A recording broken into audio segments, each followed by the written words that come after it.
இல்லை, இப்போ முன்னாடி நாங்கள் சொன்னது உங்களுக்கு தெரியும். உலகில் இந்த பூமியில் எந்த உயிரினமும் இல்லை.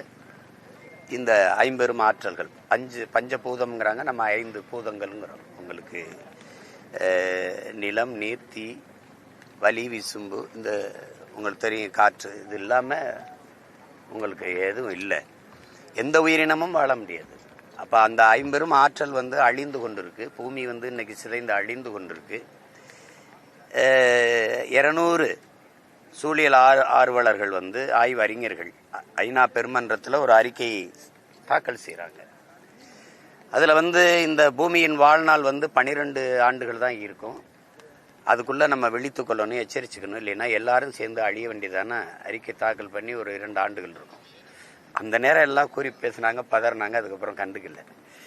இந்த நிலத்தில் சூழியல், பொருளியல், அறிவியல்னு, அரசியல்னு ஒரு நூல் எழுதுனது எங்கள் ஐயா கி வெங்கட்ராமன்.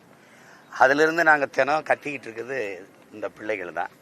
ஏன்னா எங்கள் அப்பா நம்மாழ்வார் 25 ஆண்டுகள் காலக்கெடு கொடுத்துருந்தாங்க. இன்னைக்கு பிறக்கிற ஒரு குழந்தைக்கு 25 ஆண்டுகள் கழித்து வாழ்கிறதுக்கு பூமியில் இடம் இருக்காது. அப்படி ஒருவேளை இருந்தாலும் வாழ்கிற இடமாக இந்த பூமி இருக்காதுங்கிறது. இப்போ நீங்களே இன்னைக்கு பார்க்குறீங்க, உலக நாடுகள் எல்லாம் சொல்லுது பூமி நிலமற்ற நீரற்ற நிலமாக மாறிடுச்சு. நீரற்ற நிலமாக மாறிடுச்சு. இது ஒரு அறிவிப்போட முடிஞ்சிருது. தமிழ்நாடு சொல்லுது 6 மாவட்டங்கள், தமிழ்நாட்டில் 6 மாவட்டங்களில் நிலத்துக்குள்ள நீர் இல்லை அப்படின்னு. அப்படின்னா அதை அறிவிக்கிறது அரசின் வேலை இல்லை.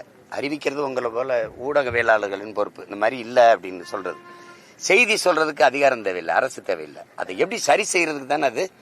இப்போ அதை தான் நீங்கள் பார்க்கணும். இப்போ புவி வெப்பமாயிருச்சு, பருவநிலை மாறிடுச்சுன்னு சொல்றது எங்களுக்கு தேவையில்லை. அதை எப்படி சரி செய்யறதுங்கிறதுக்கு தான் ஒரு அதிகாரம் தேவை.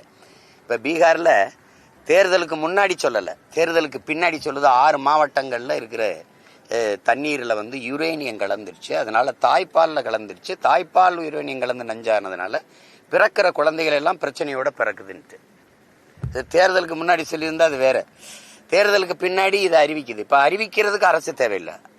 அதுக்கு காரணம் என்ன? யுரேனியம் ஏன் தண்ணீரில் கலந்துச்சு, ஏன் தாய்ப்பாலில் கலந்துச்சு? அப்போ இந்த பூமி யாருக்கு வச்சுட்டு போகிறப்ப என்னது? நீங்களே வாழ்ந்து தீர்த்துட்டு போகிறதுக்கு உங்கள் பரம்பரை சொத்து ஒன்றும் இல்லையே. இது நமக்கும் பின்னாடி வர்ற குழந்தைகளுடைய பரம்பரை சொத்து. அதை பத்திரமா விட்டுட்டு போகணும்.